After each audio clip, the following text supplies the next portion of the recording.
देश श्रेष्ठ रहे, उन सपनों को पूरा करने के लिए डॉक्टर श्यामा प्रसाद मुखर्जी ने अपना बलिदान दिया था। भाइयों बहनों, इस देश के कांग्रेस के शासन की एक विशेषता रही है कि वे हिंदुस्तान की आजादी के, हिंदुस्तान के निर्माण में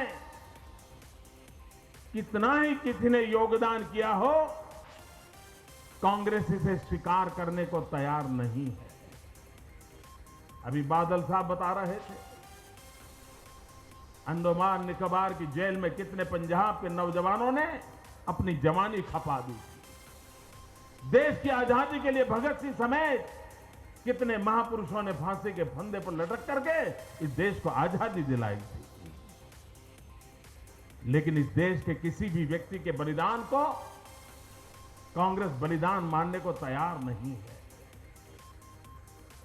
डॉक्टर श्यामा प्रसाद मुखर्जी को भी भुला देने के भरपूर प्रयास हुए और आज भी एक सवाल वैसा का वैसा खड़ा हुआ है। डॉक्टर श्यामा प्रसाद मुखर्जी की माता जी ने उस समय पंडित नेहरू को चिट्ठी लिखी थी और कहा था कि मेरे बेटे का मौत ये हत्या है। हिंदुस्तान की सरकार जांच करे किस हालत में श्यामा प्रसाद मुखर्जी की हत्या हुई। लेकिन पंडित नेहरू जी की सरकार ने, दिल्ली में बैठी हुई कांग्रेस की सरकार ने अपने बेटे को गंवाने वाली उस मां के आंसू को, उस दर्द को, उस पीड़ा को समझने की परवाह नहीं।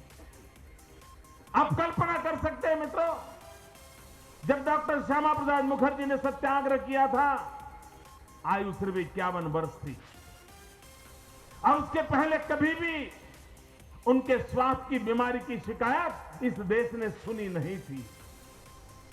51 वर्ष की आयु में डॉक्टर मुखर्जी शेख अब्दुल्ला जी की सरकार की जेल में है और सिर्फ 1.25 महीने के भीतर उनकी मौत हो जाती है, वो शहीद हो जाते हैं। लेकिन हिंदुस्तान की जनता को सत्य नहीं बताया जाता है, वो सवाल या निशान आज भी खड़ा है। और डॉक्टर श्यामा प्रसाद मुखर्जी ने बलिदान किस बात के लिया था? देश की एकता के लिए दिया था। आज भी देश के सामने हिंदुस्तान की एकता को तोड़ने वाले सारी शक्तियां विदेशों से प्रेरणा लेकर के, सहाय लेकर के हमारी इस देश को तोड़ने के लिए तुले हुए हैं।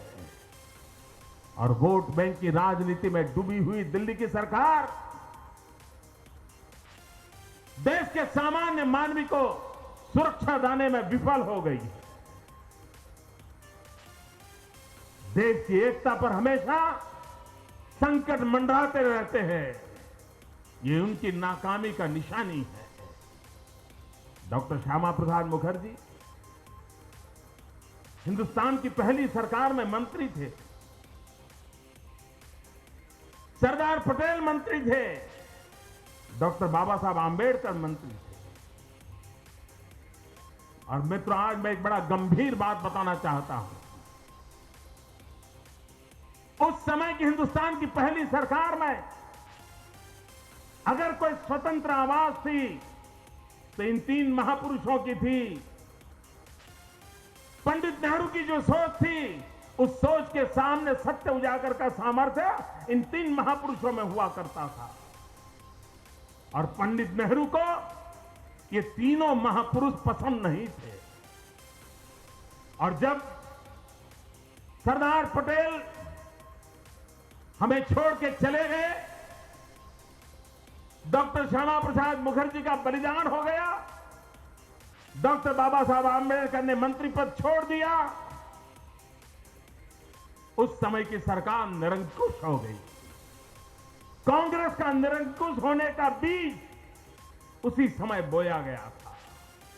अगर ये 3 महापुरुष लंबे अरसे तक रहते तो शायद कांग्रेस को निरंकुश होकर के देश को तबाह करने की जो आदत लग गई है वो आदत शायद न लगती। इतना बड़ा नुकसान इन 3 महापुरुषों के जाने से हुआ है। डॉक्टर श्यामा प्रसाद मुखर्जी इस देश के उद्योग मंत्री और कितने तेजस्वी थे। 32-33 साल की आयु में वो कलकत्ता की ख्यातनाम यूनिवर्सिटी के वाइस चांसलर बने थे।